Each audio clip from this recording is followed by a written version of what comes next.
So much, Raquel. It's definitely bustling behind me. It's not quiet like it was just 20 minutes ago. And congrats to the whole team. What an amazing accomplishment. Mike Watkins is the director of NASA's Jet Propulsion Laboratory. He was the mission manager during the Curiosity rover landing on Mars. Yep. Welcome, Mike. That's awesome.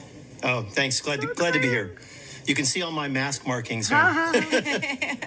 Well, you were just celebrating, and rightly so. Now, you've been around for a number of Mars landings. What makes this one special? Well, two things. I mean, it's the biggest and best rover we've ever sent to Mars, and it can really, do amazing things in terms of, its own scientific exploration of this habitable environment, at Jezero.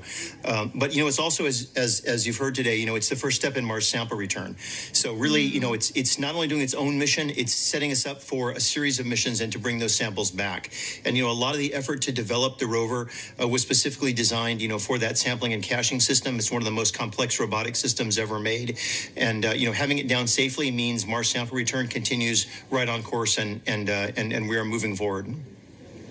Wonderful. Now, JPL has a long history with robotic space exploration. Why do you think it's so important to continue to push those boundaries? There's a lot of reasons. I mean, obviously, for places that are far away, like Mars, and even farther away, like Europa, right now, robotic exploration is the only way we can make these scientific discoveries and really understand these early habitable environments. In the case of Europa, maybe it's even still habitable.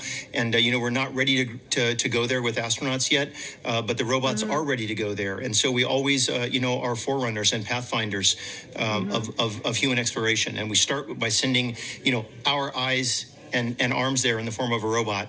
And it is just fantastic to be able to do that and to learn from each rover, learn from the science and the engineering and make the next one better and make more and more discoveries. And every time we do one of these missions, we make fabulous discoveries. And each one is more exciting than the last. For life in general.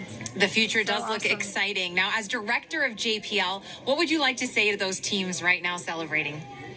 Oh, obviously they have earned it. Let me tell you. I mean, they have worked, for years and years on this mission. And then in the past year, of course, we had the COVID experience. And I want to thank not only the team, but also, all of JPL. A lot of folks had to pitch in here, in terms of making sure our remote telework, our IT systems were good enough to support folks working from home.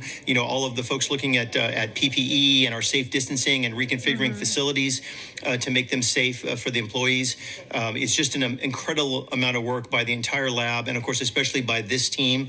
And and in one sense, the 7 minutes of terror are very exciting.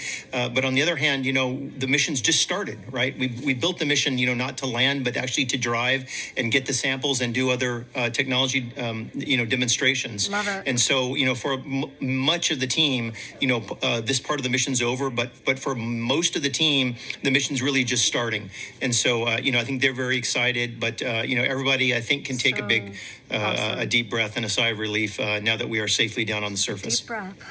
Yes, that collective sigh of relief. And I hear a lot of excitement and celebration behind me as well. So thanks so much for joining me, Mike. It's my pleasure. And thanks to everyone for joining us, too. Congrats again to the Mars 2020 Perseverance team for a successful landing. Back to you, Raquel.